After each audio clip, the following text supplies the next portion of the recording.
Hello అండి, అందరికీ నమస్కారం. Welcome to my channel. ఈరోజు మన వీడియోలో మెంతికూరతో పలావ్ చేసుకోవడం ఎలాగో చూపించబోతున్నాను. మెంతికూర ఆరోగ్యానికి కూడా చాలా మంచిది.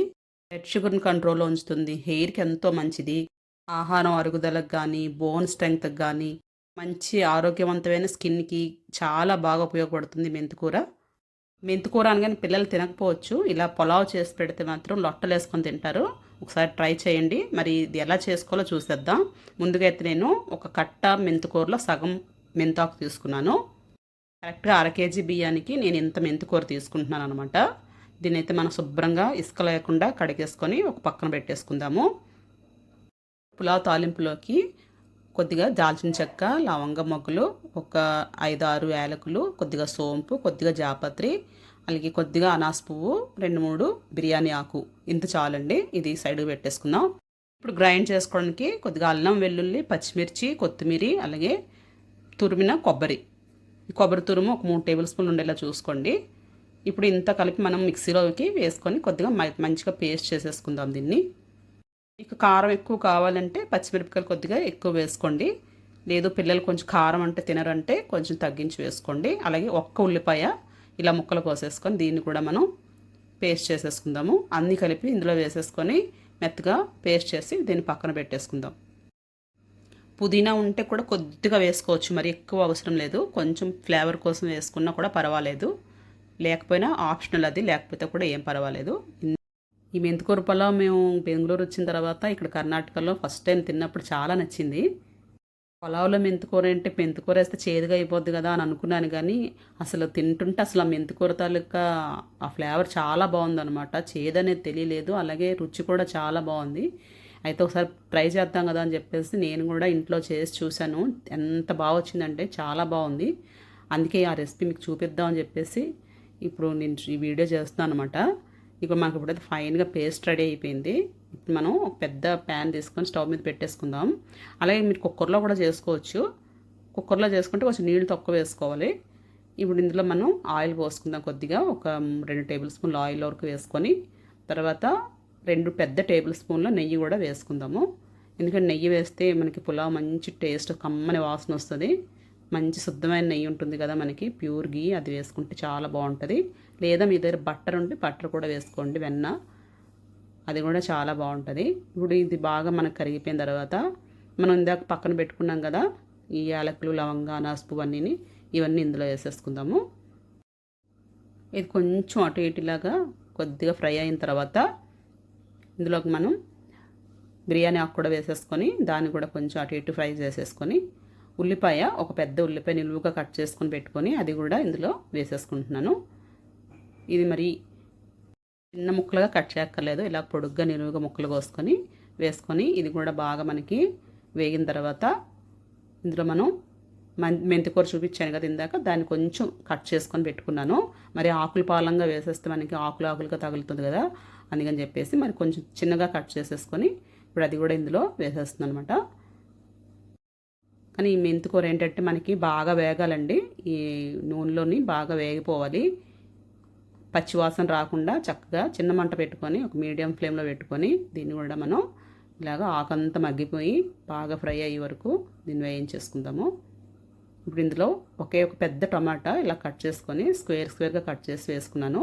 టమాటా మీకు ఇష్టమైతే వేసుకోండి, లేదన్నా పర్వాలేదు, అవాయిడ్ చేయొచ్చు, ఆప్షనల్. ఇది కూడా కొద్దిగా మగ్గిన తర్వాత ఇందులోకి పచ్చి బఠానీ కూడా మీ ఇష్టమే, అది కూడా ఆప్షనల్, వేసుకోవచ్చు, వేసుకోకుండా పర్వాలేదు. నేనైతే ఇంట్లో అవైలబుల్ ఉందని చెప్పేసి వేస్తున్నాను అనమాట. దీన్ని కూడా కొంచెం ఒక 2 నిమిషాల పాటు అలా మగ్గనిచ్చి ఇప్పుడు గరం మసాలా గుండా, ధనియాల పొడి, జీలకర్ర పొడి, పసుపు, అలాగే కొద్దిగా కారపొడి, ఇవి కూడా వేసేసుకుందాం ఇందులోని. ఇది కొంచెం చిన్న మంట మీద పెట్టుకొని కొంచెం మసాలాలు కొద్దిగా లైట్గా అలాగా అటు ఇటు తిప్పేసి ఎక్కువ మాడనివ్వకుండా కొంచెం ఫ్రై అయితే చాలు.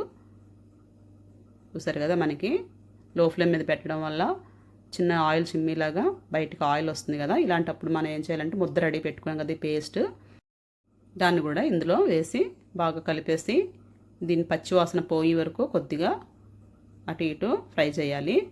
ఎందుకంటే మనకి కొబ్బరి అన్నీ వేసాం కదా, అది కొంచెం పచ్చివాసన పోయేలాగా ఇందులో కొత్తిమీర, పచ్చిమిరపకాయలు అన్నీ వేసాం కదా, ఇవన్నీ కూడా మనకి కొద్దిగా వేగాలన్నమాట. ముఖ్యంగా ఉల్లిపాయ వేసాం కాబట్టి కాసేపు ఉల్లిపాయ వాసన పోయేదాకా దీన్ని వేయించుకోవాలి.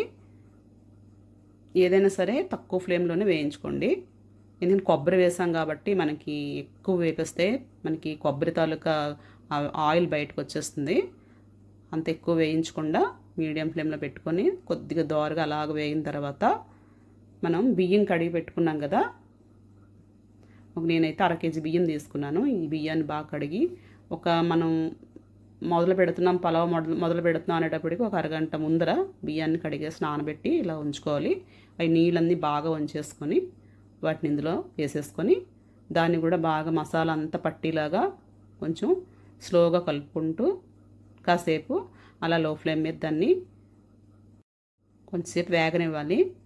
మనకి బియ్యానికి ఉన్న వాటర్ అంతా కొంచెం ఎవాపరేట్ అయిపోద్ది కదా, ఆవిరైపోయిన తర్వాత ఇందులో నేను 1:2 తీసుకున్నానండి. 2.5 గ్లాసులు అంటే 1/2 కేజీ బియ్యం 2.5 గ్లాసులకి 5 గ్లాసులు నీరు కరెక్ట్గా తీసుకొని మరిగించి రెడీ పెట్టుకున్నాను. ఆ మరిగిన వాటర్ వేసుకుంటున్నాను.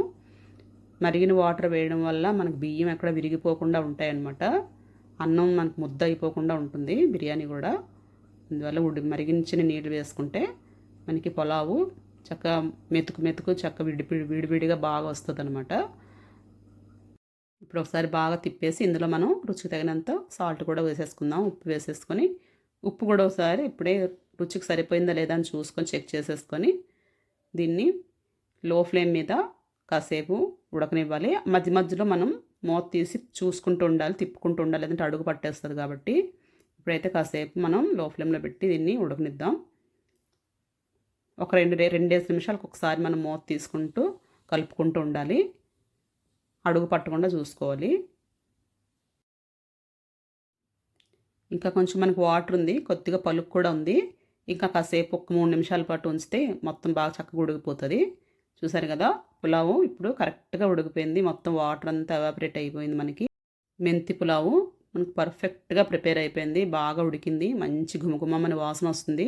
ఆ మెంతాకు తాలూకా ఫ్లేవర్ అది నిజంగా ఎంత బాగుందంటే, ఆ కొబ్బరి అన్నీ వేసాం కదా, గుమగుమలాడుతూ వస్తుందన్నమాట వాసన. చాలా అంటే చాలా బాగా కుదిరిందండి. మనకి అన్నం ఎక్కడ ముద్ద అవ్వలేదు, అన్నీ పర్ఫెక్ట్గా కుదిరాయి. చూసారు కదా, చక్కగా దీన్ని మనం ఎక్కువ కలిపేయకుండా నెమ్మదిగా స్లోగా కొంచెం కింద ఉన్నదంతా పైకి లాక్కుంటూ ఇలా ఒక్కసారి అటు ఇటు తిప్పేద్దాం దీన్ని.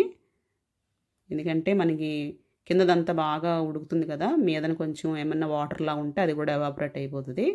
ఇలా చక్కగా దమ్ వేసుకొని కాసేపు ఒక 5 నిమిషాల పాటు మనం స్లో ఫ్లేమ్ మీద దమ్ వేసి పెట్టేస్తామంటే మాత్రం పులావ్ సూపర్గా ఉంటుందండి. మరి మెంతి పులావ్ని మీరు కూడా ఒకసారి ఇంట్లో ప్రిపేర్ చేయండి. ఎలా వచ్చిందో కామెంట్ రూపంలో తెలియజేయండి.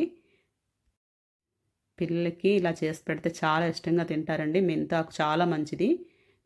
అస్సలు చేదుగా అది ఉండడం ఏమి ఉండదండి. మెంతాకు చేదు ఉంటుందేమో అనుకొని చాలామంది వేసుకోరు, కానీ అస్సలు మీకు ఆ చేదు తెలియదు. ఎక్స్ట్రా ఫ్లేవర్ వస్తుంది. చాలా అంటే చాలా టేస్టీగా ఉంటుంది. ఇలా చిక్కటి పెరుగు పచ్చడి చేసుకొని కుకుంబర్స్ కోసుకొని దీంతో పెట్టుకొని నంచుకొని తింటే అద్భుతంగా ఉంటుందన్నమాట. మరి మీకు రెసిపీ నచ్చినట్లయితే లైక్ చేయడం మర్చిపోకండి. అలాగే వేరే వాళ్ళకి కూడా షేర్ చేయండి. అలాగే నా ఛానల్ సబ్స్క్రైబ్ చేసుకోండి. థ్యాంక్ యూ సో మచ్ అండి. అందరికీ చాలా చాలా ధన్యవాదాలు. ఇట్లు మీ ఆంధ్ర బిడ్డ పద్మలత. Thank you.